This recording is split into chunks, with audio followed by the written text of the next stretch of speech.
Bismillahirrahmanirrahim. Assalamualaikum warahmatullahi wabarakatuh. Perkenalkan, saya di sini Miftahul Nur Hasanah dengan NPM 20040404010. Izinkanlah saya di sini untuk mempresentasikan hasil belajar saya dengan tema Qawaid Fikih dalam bidang muamalah dalam mata kuliah Qawaid Fikih. Yang pertama, kita masuk ke dalam pengertian Qawaid Fikih muamalah. Pengertian Qawaid Fikih muamalah itu sendiri, sebenarnya kata Qawaid Fikih terbentuk dari dua kata, yaitu qawaid dan fikih. Qawaid sendiri berarti asas, landasan, dasar atau fondasi sesuatu, sedangkan fikih berarti pengetahuan, pemahaman, maksud perkataannya. Jadi qawaid fikih ini adalah ilmu tentang hukum-hukum syar'i yang bersifat umum yang dapat diterapkan pada kasus-kasus khusus. Sedangkan pengertian muamalah itu sendiri adalah saling bertindak, saling mengamalkan. Jadi secara istilah, muamalah adalah segala peraturan yang diciptakan Allah untuk mengatur hubungan manusia dengan sesamanya dalam kehidupan di dunia untuk mencapai suksesnya dunia dan akhirat. Jadi jika kita gabungkan, pengertian qawaid fikih muamalah adalah kaidah fikih yang dhabit fikihnya berkaitan dengan bab fikih muamalah. Kemudian apa saja sih kaidah-kaidah yang ada di dalam fikih muamalah? Kaidah yang pertama adalah al-aslu fi al-muamalati al-ibahah hatta yakuma al-dalil ala al-tahrimiha. Yang artinya, pada dasarnya semua muamalah itu boleh dilakukan kecuali ada dalil yang mengharamkannya. Kaidah fikih ini bersumber dari Quran surat Al-Baqarah ayat 29. Kaidah penerapannya seperti syariat Islam menghalalkan jual beli, tetapi jual beli sistem munabasah dan mulamasah para ulama melarangnya. Jadi jual beli munabasah ini yaitu jual beli dengan sistem melempar suatu benda kepada barang yang akan dibeli, sedangkan jual beli mulamasah yaitu dengan cara didatangkan kain yang dilipat atau di dalam gelap, lalu orang yang menawar menyentuhnya. Kaidah yang kedua ada al-aslu fi al-manafi al-hillu wa al-mudaru al-hurumah, yang artinya pada dasarnya semua yang bermanfaat halal dan yang membahayakan haram dengan petunjuk syariat. Sumbernya ada pada surat Al-Baqarah ayat 219.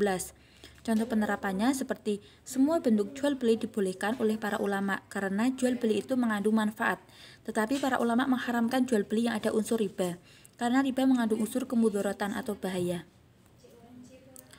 Kaidah fikih yang selanjutnya ada al-haslu fi al-sifat al-aridah al-adam.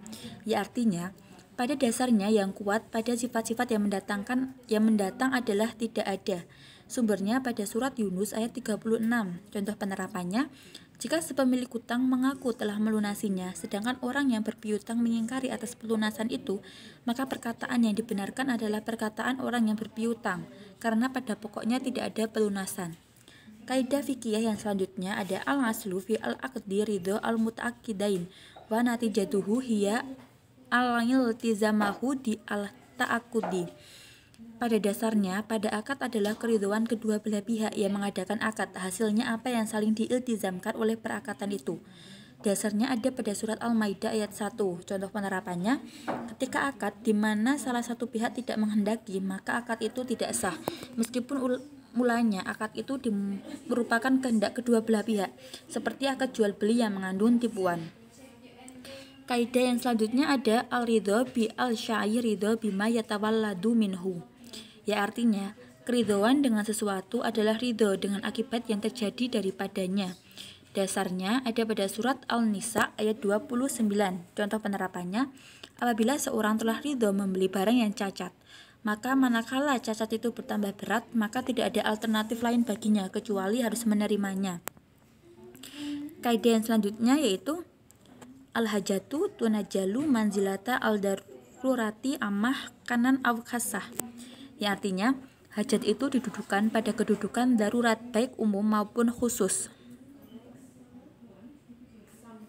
Penerapannya, laki-laki diperkenankan berhadapan muka dengan perempuan yang bukan muhrimnya dalam pergaulan hidup sehari-hari dalam bermuamalah. Kaidah yang selanjutnya al-ibaratu fi al-uqudi lima kasyidi wal ma'ani lalil al-fazi. Yang artinya yang dijadikan pegangan dalam akad adalah maksud dan maknanya, bukan lafaz dan susunan redaksinya. Kaidah fikih muamalah ini itu seperti niat sebagaimana mungkin tercermin dalam kata-katanya, tetapi tidak berlaku dalam urusan akad-akad kebendaan. Dasarnya itu hadis riwayat Muslim dari Umar bin Khattab. Penerapannya seperti si A memberi hadiah baju kepada si B, tetapi dengan syarat si B membayar baju itu 100.000. Maka transaksi ini diartikan akad jual beli, bukan tabaruk, karena maksudnya itu si B harus membayar sebesar 100.000. Kaidah selanjutnya, iza batalu al syai batala fi daminihi. Ya artinya, apabila sesuatu itu batal, maka batalah apa yang ada di dalamnya. Maksud dari kaidah fikih ini bahwa apabila dalam bertransaksi salah seorang membatalkan akadnya, maka batal pula apa yang di dalamnya. Dasarnya ada pada Quran surat Al-Nisa ayat 29. Contoh penerapannya seperti apabila si penyewa barang membatalkan harga sewanya, batal pula hak pemanfaatan barang yang telah ia terima. Kaidah yang selanjutnya ada al-hukmu bi al-wasilah hukumun bi al-maqasyid. Ya artinya, hukum perantara ditetapkan berdasarkan kepada hukum yang dimaksud. Maksudnya di sini yaitu sebagaimana hukum yang dimaksud, apabila hukum yang dimaksud adalah haram, maka haram pula hukum perantaranya. Juga sebaliknya, jika yang dimaksud wasilah adalah perantara atau yang dimaksud wasilah di sini adalah perantara atau sarana yang menyampaikan kepada sesuatu. Dasarnya ada pada Quran surat Al-An'am ayat 108. Penerapannya, utang piutang dengan cara sekali bayar atau kredit hukumnya boleh, sedangkan hukum riba adalah haram. Apabila pemberi utang berkata kepada orang yang berhutang, saya meminta keuntungan dari utang ini 10%. Utang piutang seperti ini adalah sebagai sarana terlaksananya riba, maka hukumnya haram karena transaksi seperti ini terdapat riba atau kelebihan nominal yang harus dibayarkan. Kaidah yang selanjutnya adalah la yatimu al-tabarru illa bi al-qabdi. Ya artinya, tidaklah sempurna akad tabaruk kecuali setelah diserahkan atau sebelum diminta sudah diberi. Maksudnya, akan sempurna akad tabaruk jika harta atau benda itu telah diserahkan kepada orang atau lembaga yang diberi derma. Bahkan harta atau benda yang telah diberikan itu dilarang untuk kembali kepada mutabari sekalipun dengan jual beli. Dasarnya ada pada surat Al-Maidah ayat 1.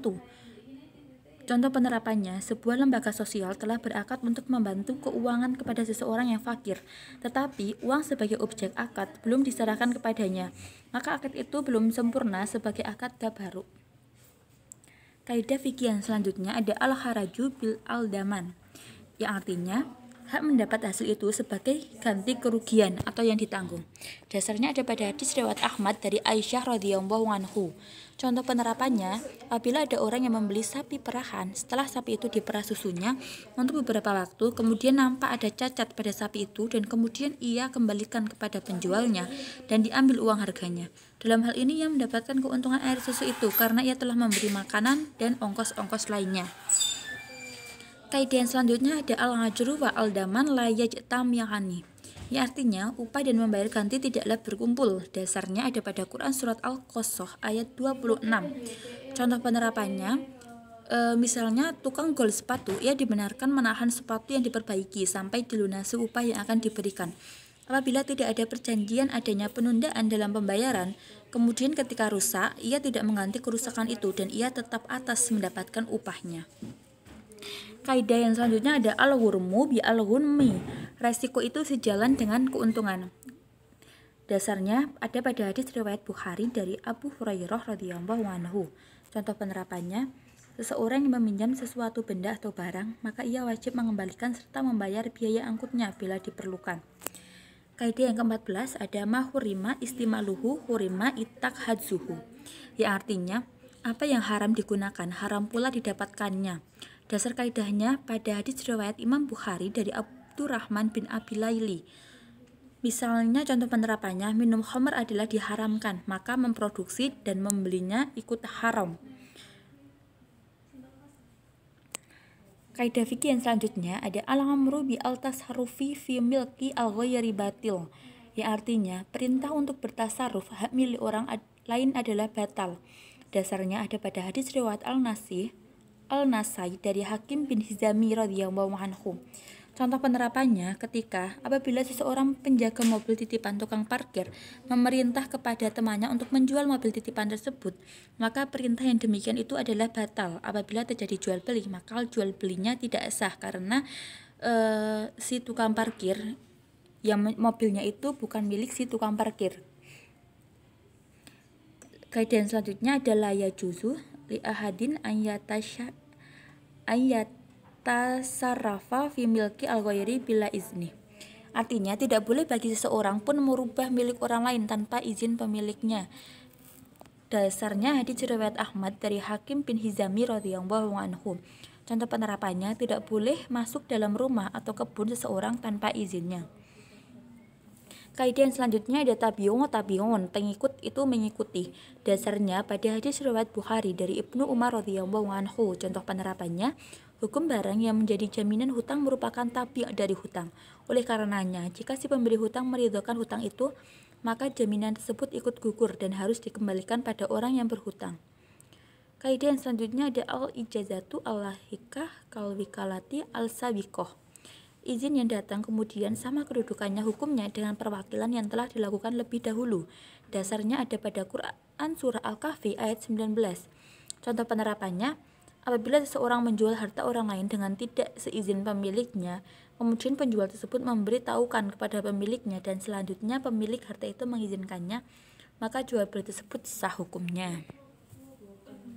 Kaidah fikih yang selanjutnya ada izazala al-mani, ada al-mamnu. Apabila suatu penghalang telah hilang, maka hukum yang dihalangi kembali seperti semula. Dasarnya ada pada hadis riwayat Baihaqi dari Ibnu Umar. Penerapannya, dalam jual beli terjadi khiyar aib, di mana setelah hewan diserah terimakan kepada si pembeli, kemudian diketahui bahwa hewan tersebut sakit. Yang demikian itu dapat mengakibatkan batalnya akad jual beli itu. Akan tetapi, ketika sakit tersebut telah sembuh sebelum akad jual beli dibatalkan, maka akad jual beli tersebut tetap berlaku seperti semula, karena yang menghalangi sahnya jual beli itu telah hilang. Kaidah fikih yang ke-20 ada iza sakota al-aslu sakota al-farau, ya artinya apabila gugur pokok maka gugur pula cabangnya. Dasarnya ada pada Quran Surat Al-Baqarah ayat 280. Contoh penerapannya, apabila seseorang kreditur telah membebaskan segala utang kepada debitur, maka bebas pula tanggung jawab penanggung utang atau si kafil dari utang debitur tersebut. Demikian pula gugur segala sesuatu yang dijadikan jaminannya atas hutangnya.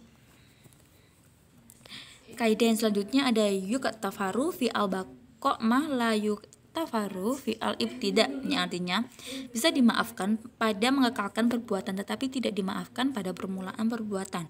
Dasarnya ada pada Quran Surat Al-Baqarah ayat 185. Contoh penerapannya, seseorang pembeli tidak boleh mewakilkan kepada si penjual dalam menerima barang yang dijualnya itu. Akan tetapi kalau si pembeli itu memberikan kepada si penjual supaya menimbang dan di situ ia letakkan makanan yang dijualnya itu dan ia melakukannya, maka itu adalah penerimaan dari si pembeli tersebut. Kaidah fikih yang selanjutnya ada yulzamu murangatu al-syarti biqadri al-imkan, yang artinya dilazimkan menjaga syarat menurut batas kemungkinan. Dasar kaidahnya pada hadis riwayat Al-Baihaqi dari Abu Hurairah radhiyallahu anhu. Contoh penerapannya, dibolehkan dalam akad jual beli disyaratkan bahwa penjual akan menahan barang yang dijual sampai dilunasi uang harga barang. Contoh kaidah yang selanjutnya ada al-ma'rufu baina al-tujaru ka al-masyruti bainahum, yang artinya sesuatu yang menjadi huruf di kalangan pedagang seperti syarat yang berlaku bagi mereka. Dasarnya ada pada Quran Surat Al-A'raf ayat 199. Contoh penerapannya, transaksi jual beli batu bata bagi penjual untuk menyediakan angkutan sampai ke rumah pembeli. Biasanya harga batu bata yang dibeli sudah termasuk biaya angkutan ke lokasi pembeli.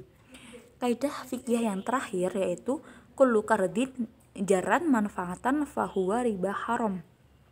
Setiap utang piutang yang mendatangkan manfaat bagi kreditur adalah riba, yaitu hukumnya haram. Dasarnya ada pada surat Al-Baqarah ayat 275. Contoh penerapannya, apabila seseorang meminjam uang kepada seseorang dengan batas waktu yang ditentukan dan berjanji akan mengembalikan uang tersebut dengan adanya kelebihan dari jumlah uang pinjaman. Terima kasih. Mungkin Cukup sekian presentasi dari saya, kurang lebihnya saya mohon maaf apabila ada kesalahan kata, saya mohon maaf. Saya akhiri, wassalamualaikum warahmatullahi wabarakatuh.